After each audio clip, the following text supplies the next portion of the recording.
Gold trusted gold buyers మీరు తాకట్టు పెట్టిన బంగారాన్ని విడిపించి ఈ రోజు ఉన్న మార్కెట్ ధరకు కొనబడును.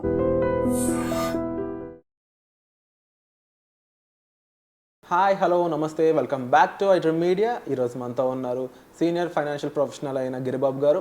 సో ఈరోజు ఎపిసోడ్లో అసెట్స్ గురించి తెలుసుకుందాం. ఎలాంటి అసెట్స్ అంటే ఎలాంటి ఆస్తులు మనల్ని ధనవంతులుగా మారుస్తాయి, మనకు ఉపయోగపడతాయి, మనకి నిజంగా అవసరాల్లో ఆదుకుంటాయి.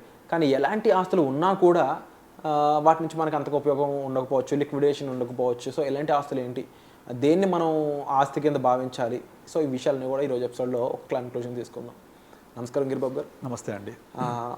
ఇది ఒక కొటేషన్ అని చెప్పొచ్చేమో, ఎక్కువ మంది చెప్తున్నారు. అంటే కొన్ని ఆస్తులు మనకు ఉన్నా కూడా చెప్పుకోవడం తప్ప దాని నుంచి ఎటువంటి ఉపయోగం ఉండదు. కొన్ని మాత్రం రియల్ అసెట్స్ అని చెప్పవచ్చు. అవి అవసరాల్లో ఆదుకుంటాయి, డబ్బుని లిక్విడేషన్ ప్రొవైడ్ చేస్తాయి. సో ఇట్లా ఉంటుంది అనమాట. సో రైట్ నో ఇప్పుడున్న టుడేస్ వరల్డ్లో అవి ఈ రెండింటి మధ్య వ్యత్యాసం చెప్తూనే అవి ఏంటో కూడా చెప్తారా? సింపుల్గా చెప్పాలంటే asset rich, cash poor. Okay. Asset rich, cash poor అంటే ఆస్తి పరంగా వాళ్ళు ఫిల్తీ రిచ్ ఉంటారు, కానీ నెల తిరగగానే కావాల్సిన తిండికి డబ్బులు ఉండవు. ఇప్పుడు నార్మల్గా స్థలాలు, పొలాలు, ఇల్లు ఇలాంటివి బీభత్సమైన ఆస్తులు జమ చేసుకుంటారు, కానీ నెలకు కావాల్సిన క్యాష్ ఫ్లో ఎవరిస్తారు? అంటే సింపుల్గా చెప్పాలంటే ఇంటి ముందు బెంజ్ కార్ ఉంటుంది, పెట్రోల్ పోయడానికి డబ్బులు ఉండవు. సో అది లైఫ్ కాదు కదా. బెంజ్ కార్ ఉంటే పెట్రోల్ కూడా పోయేసే కెపాసిటీ ఉండాలి మనకు. బెంజ్ కార్ మైలేజ్ తక్కువ ఇస్తారు కదా. సో దాన్ని మేపాలి అంటే మన దగ్గర క్యాష్ ఫ్లో కూడా ఉండాలి. కనుక మనం అంతా కూడా అసెట్స్ రిచ్ చేసుకుంటూ వెళ్తే, ఇప్పుడున్న జనరేషన్ అదే పని తప్పు చేస్తున్నారు. మీరు ఒక కోవిడ్కి ముందు చూడండి, ట్రెండ్ అంతా ఎలా ఉండేది? ఇన్వెస్ట్మెంట్ అంటే రియల్ ఎస్టేటే. కోవిడ్కి ముందు ఇన్వెస్ట్మెంట్ అంటే రియల్ ఎస్టేట్, ఇన్వెస్ట్మెంట్ అంటే ల్యాండ్, ప్రాపర్టీ, ఫ్లాట్ ఇలా ఉండేది. అదంతా మారిపోయింది కదా ఇప్పుడు. కారణం ఏంటంటే అన్ని ప్లాట్లు ఉన్నా, అన్ని ఫ్లాట్లు ఉన్నా, ఇల్లు, పొలము, స్థలము ఎన్ని ఉన్నా కూడా నాకు అవసరానికి ఒక 10 లక్షలు కావాలంటే ఇచ్చే పరిస్థితి లేదు. అయితే లోన్ పెట్టాలంటే దాన్ని కొలాటరల్ తీసుకుంటారు, కానీ మళ్ళీ లోన్ ఈఎంఐ ఎవరు పే చేయాలి? మనమే చేయాలి కదా. మన కెపాసిటీ బట్టి లోన్ ఇస్తారు, అది ఓన్లీ కొలాటరల్ మాత్రమే. కనుక నేను అసెట్ రిచ్ ఉంటే కాదు, నేను అసెట్ రిచ్ ఉండాలి, అసెట్ పూర్ణ పర్లేదు, కానీ క్యాష్ రిచ్ ఉండాలి. ఎందుకు క్యాష్ రిచ్ ఉండాలి? నేను క్యాష్ రిచ్ ఉంటేనే నాకు ఏదైనా అవసరమైతే ఉపయోగపడుతుంటాయి. అందుకే నేను అందరికీ ఏం చెప్తానంటే, మీ ఏజ్ కనుక 45-50 వరకు రీచ్ అవుతున్నారంటే అప్పటి వరకు మీరు ఏవైతే పొలాలు, స్థలాలు, ఈ అసెట్స్ అనేవి అక్యుములేట్ చేశారో దాన్ని, ఆ రియల్ ఎస్టేట్ అసెట్ని మొత్తాన్ని ఫైనాన్షియల్ అసెట్లోకి మార్చుకోవాలి. ఫైనాన్షియల్ అసెట్స్ అంటే లిక్విడేటబుల్ అసెట్స్ అని అర్థం. అది పోస్ట్ ఆఫీస్ అవ్వచ్చు, బ్యాంక్ అవ్వచ్చు, మ్యూచువల్ ఫండ్స్ అవ్వచ్చు, లిక్విడ్ ఫండ్స్ అవ్వచ్చు, ఏదైనా ఒక క్లిక్ అవే బటన్ అవేలాగా ఉండాలి. ఎందుకంటే మనము లైఫ్ అంటే ఏంటి? లివింగ్ కదా. లైఫ్ అంటే అందరితో కలిసి ఉండడం, నవ్వుతూ ఉండడం, నలుగురితో బాగుండడం, బాగా ఉండడం. ఇదంతా జరగాలి అంటే మీకు రెగ్యులర్ క్యాష్ ఫ్లో ఉండాలి. ఇది ఎక్కడి నుంచి వస్తుంది? మనకు ఒక అసెట్స్ అనేవి ఉంటే దాని నుంచి ఎంత క్యాష్ ఫ్లో వస్తుందో దాన్ని బట్టే మనం అంతవరకు రిచ్ అని చెప్పొచ్చు. సో ఇప్పుడు చాలామందికి ఒక 10 ఎకరాల మాగాణి ఉంటుంది, పొలం ఉంటుంది, కౌలుకి ఎంత వస్తాయి? 10 ఎకరాలు ఉంటే కూడా గట్టిగా సంవత్సరానికి 50,000 కూడా రావు, 1,00,000 కూడా ఇవ్వరు సంవత్సరానికి, అంతే కదా. అంత కూడా రాదు. అదే మీరు ఫైనాన్షియల్ అసెట్లో ఉంటే, అదే ఒక 10 కోట్లు మనకు బ్యాంక్ బ్యాలెన్స్ ఉంటే, ఎస్ఎఫ్డి పెట్టుకుంటే నెలకు 5 లక్షలు వస్తాయి. అక్కడ సంవత్సరానికి 1,00,000 రూపాయలు వస్తాయి, నెలకు 5 లక్షలు వస్తాయి. సో ఇది మనం క్యాష్ ఇచ్చి ఉండాలి.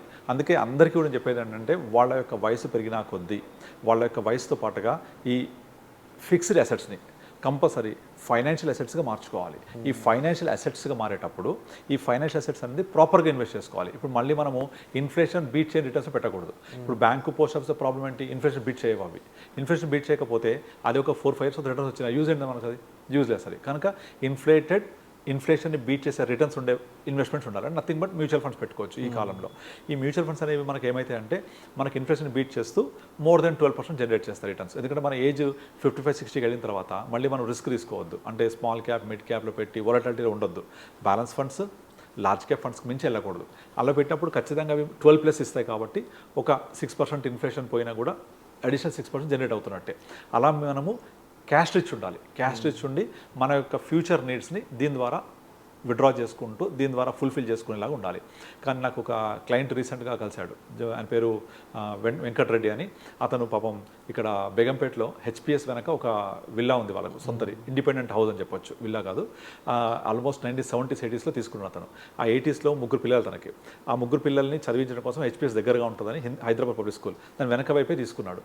ఆ పిల్లలు పెరిగి పెద్ద అయ్యి +12 కంప్లీట్ చేసి 2 డాక్టర్లు అబ్బాయిలు, ఒక అమ్మాయి ఇంజనీర్గా కంప్లీట్ చేశారు. ఇద్దరు డాక్టర్స్ వచ్చేసి అమెరికా ఒకరు, కెనడా ఒకరు సెటిల్ అయిపోయారు. ఇక్కడ బెంగళూరులో ఒక అమ్మాయి ఉంటుంది. ఇప్పుడు ఈ పేరెంట్స్ ఇద్దరు ఆ ఇంట్లో ఉంటున్నారు. వాళ్ళిద్దరూ వాళ్ళ పిల్లలు ఎప్పుడు కాల్ చేస్తారని వెయిట్ చేస్తూ ఉంటారు. వాళ్ళేమో కాల్ చేయరు, బిజీగా ఉంటారు. వాట్సాప్ కాలింగ్, ఏదో వీడియో కాలింగ్ ఎప్పుడో ఒకసారి జరుగుతుండేది. సో ఆయన ఈ 60 సంవత్సరాలు 70 సంవత్సరాలు ఉంటుంది దగ్గర. ఈ 70 years వరకు ఉన్న టైం అంతా కూడా తనకున్న సంపాదన అంతా తీసుకెళ్ళి రియల్ ఎస్టేట్లో, ఫిక్స్డ్ అసెట్స్లో హైదరాబాద్ చుట్టుపక్కల చాలా స్థలాలుగా ఉన్నాడు. ఇప్పుడు చాలా అసెట్ రిచ్ అయ్యాడు. కానీ పరిస్థితి అంటే క్యాష్ లేదు ఆయన దగ్గర. సో ఇవన్నీ చూసుకోవాలంటే ఇబ్బంది అయిపోతుంది. అందుకే పిల్లలకి పిలిచి నేను ఇవన్నీ మీకు ఇచ్చేస్తున్నా అని చెప్పేసి మొత్తం అన్ని రాసిచ్చేశాడు. రాసిచ్చిన మరుక్షణం వాళ్ళ ఫాదర్ కూడా చెప్పకుండా మొత్తం అన్నీ అమ్మేశారు. ఇప్పుడు రియల్ ఎస్టేట్ డౌన్ ఉంది, ప్రైస్ సరిగ్గా లేదు, అయినా సరే 100 రూపీస్ వాల్యూ ఉన్నది 60-70 లోపే అమ్మేశారు వాళ్ళు. ఎందుకంటే ఇది పెరిగి మళ్ళీ పెద్దగా మాకు 100 రూపీస్ రావాలి అంటే టైం పడుతుంది. ఇప్పుడు స్లంప్ ఉంది కనుక ఈ లోపల నేను 30% డిస్కౌంట్లో, అంటే 100 రూపాయలు 70-60 మంది తీసుకుంటారు కదా, అమ్మేసినా కూడా నాకు ఆ డిఫరెన్స్ అమౌంట్ నేను ఒక నెక్స్ట్ 4-5 yearsలో నేను దీన్ని మేకప్ చేసుకోగలను, పెంచుకోగలను అని మొత్తం అమ్మేశారు.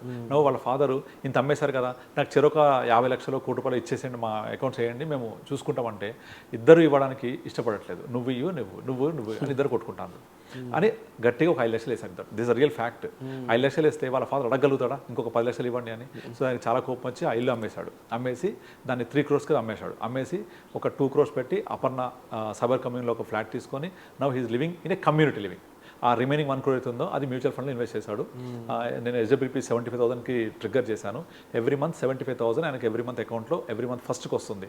ఇద్దరే, రెంట్ లేదు, ఇండిపెండెంట్, మన ఇది fully furnished home and with gated community. అందరూ ఆయన సంబంధికులు, ఆయన రిలేటెడ్ డాక్టర్స్ అంతా ఉండి లైఫ్ హ్యాపీగా లీడ్ చేస్తున్నాడు. ఇప్పుడు నెలకు 75,000 వస్తాయి. నేను కండిషన్ పెట్టాను, నెక్స్ట్ 75,000 వచ్చేదాకా నెక్స్ట్ మంత్ ఫస్ట్కి ఇది మొత్తం ఖర్చు అయిపోవాలి, అకౌంట్ ఉండకూడదు.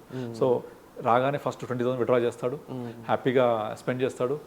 సాయంత్రం 4 కాగానే బయటకు వచ్చేసి ఫ్రెండ్స్ తోటి తిరగడము, నైట్ ఒక మంచి పెగ్గేసి పడుకొని హ్యాపీగా మరి పొద్దున్న లేచి కమ్యూనిటీలో భాగం అవ్వడము. వాళ్ళ వైఫ్ కూడా ఫుల్ బిజీ అయిపోయింది, కిట్టి పార్టీస్ అని అవన్నీ. 70,000 స్పెండ్ చేయాలి కదా వాళ్ళు, స్పెండ్ చేసి ఇప్పుడు ఆ పిల్లలు ఫోన్ చేస్తే వీళ్ళు టైం లేదు వీళ్ళిద్దరికి, అంత హ్యాపీగా లీడ్ చేస్తున్నారు. ఎందుకు? క్యాష్ ఫ్లో ఉండడం వల్ల. అదే 3 కోట్లు ఉన్న ఇల్లుని కనుక అలాగే ఉంటే మంత్లీ ఇన్కమ్ కావాలంటే కొడుకుల మీద ఆధారపడాలి. అలా ఉండొద్దు అని ఆయన పాపం మంచిగా రియల్ ఎస్టేట్లో ఇన్వెస్ట్ చేసి అసెట్స్ బిల్డ్ చేశాడు.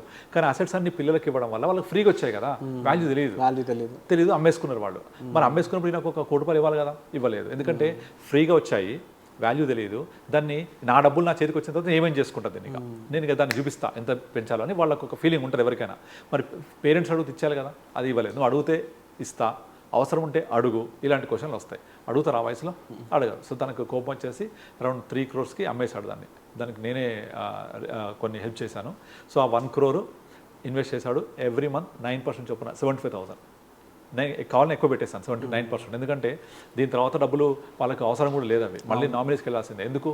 Just enjoy the life. Already 70+, ఒక 10-15 వచ్చినా చాలు వాళ్ళకు, 85-90 వరకు వచ్చినా కూడా. అలాగా 70,000 వస్తూ ఉంటుంది. ఇంకా వాల్యూ పెరుగుతూ ఉంటే నేను కొంచెం పెంచుతా కూడా, 80,000, 85,000 అట్లా. నాకు తెలిసి ఈ విషయాలు చాలామందికి తెలియాల్సిన అవసరం ఉంది సార్. ఎందుకంటే ట్రెడిషనల్ వాల్యూస్, ట్రెడిషనల్ అసెట్స్లో చాలామంది ఇంకా నమ్మకంతో ఉండిపోయారు తప్ప ఈ మోడర్న్ అసెట్స్లోకి రావాల్సిన అవసరం చాలా ఉంది. దీని యొక్క పూర్ గారిని చూస్తున్నారు తప్ప దీనికి సంబంధించిన నాలెడ్జ్ కూడా అంతే పూర్గా ఉండిపోయింది మనుషుల్లో. దీని నిజం చెప్పాలంటే దీని ఫుల్ పొటెన్షియల్ ఇంకా ఎవరికి తెలియదు. ఆ ఫుల్ పొటెన్షియల్ అనేది మీలాంటి వాళ్ళ ద్వారా తెలుస్తుంది. ఇంకా ఎక్కువ తెలియాల్సిన అవసరం కూడా ఉంది. నిజంగా క్యాష్ రిచ్ అసెట్స్ అంటే మనకి ఆన్లైన్లో మనకు కనిపిస్తుంది, మన మార్కెట్స్ కానీ ఫండ్స్ కానీ చాలా ఉన్నాయి. And your teaching such subject కాబట్టి hats off to you sir. And moreover ఏంటి అంటే ప్రతి లైఫ్లో కూడా ఫైనాన్షియల్ ప్లానింగ్ చాలా నెసరీ. 20 ఏళ్ళు ఉన్నప్పుడు ఒక రకంగా ఉపయోగపడుతుంది, 25 ఏళ్ళు ఉన్నప్పుడు ఒక ఉపయోగపడుతుంది, 30 ఏళ్ళు, I think 25 to 50 proper utilise చేసుకోగలిగితే ఇక తర్వాత లైఫ్ అంతా హ్యాపీగా ఉండొచ్చు. Exactly, very true sir. And ఇలాంటి మంచి మంచి లెసన్స్, మంచి మంచి నాలెడ్జ్ అండ్ ముఖ్యంగా పర్సనల్ గైడెన్స్ అనేది ఉన్నట్లయితే మనం ఇన్వెస్ట్ చేసే ప్రతి రూపాయి కూడా తిరిగి మనకు ఉపయోగపడుతుంది. మన డబ్బే మన డబ్బును సంపాదించి పెడుతుందని చెప్పొచ్చు. సో ఇలాంటి లెసన్స్ కోసం మీరు డైరెక్ట్ డిస్ప్లే అవుతున్న నెంబర్స్ కాల్ చేసి సార్ని మీరు పర్సనల్గా కలవచ్చు. And at the same time మీరు ఈ ఎపిసోడ్ ఎలా అనిపించిందో కామెంట్ సెక్షన్లో తప్పకుండా మెన్షన్ చేయండి. మీ కామెంట్స్ కోసం ఎదురు చూస్తూ ఉంటాం. వచ్చే ఎపిసోడ్లో మళ్ళీ కలుద్దామండి. Thank you so much sir. Thank you అండి.